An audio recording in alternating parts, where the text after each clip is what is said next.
Po, jemi të vendosur deri në fund, sot është dita e 10 e grevës së urisë dhe grevës së përgjithshme. Ne jemi të vendosur ta çojmë deri në fund sepse është një drejtë që na takon. Ideja është që ne po na trajtojnë jo si inxhinjera, sepse ne kemi mbaruar shkollën, kemi investuar për këtë punë, ne e duam vendburimin në shtëpioni, e duam këtë profesion për cilin kemi studiuar. Dhe nuk po na trajtojnë si profesionistë, se ideja është, thot kryeministri, që punë ka po s'ka profesionist. Ja ku janë profesionistët, jemi inxhinier, kemi mbaruar shkollën dhe unë kam 7 vjet që punoj në këtë kompani dhe paga ime neto është $700.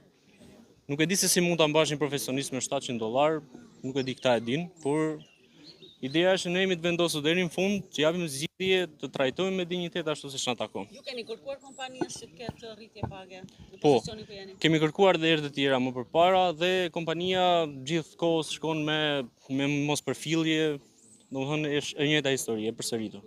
Është e vështirë ta arrish deri tek drejtuesit e kompanisë?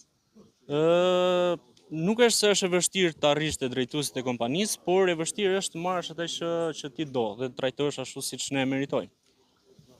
Një apel që keni për gjitha institucionet, duke qenë se nuk ka një reagim. Apeli për institucionet, siç e thash dhe për kryeministrin, ne kemi vënë ndjeni, kemi nisur një letër zyrtare, është që të reagojnë sepse kjo është situata, është si është dita e 10 sot edhe nuk kemi një reagim as nga institucionet.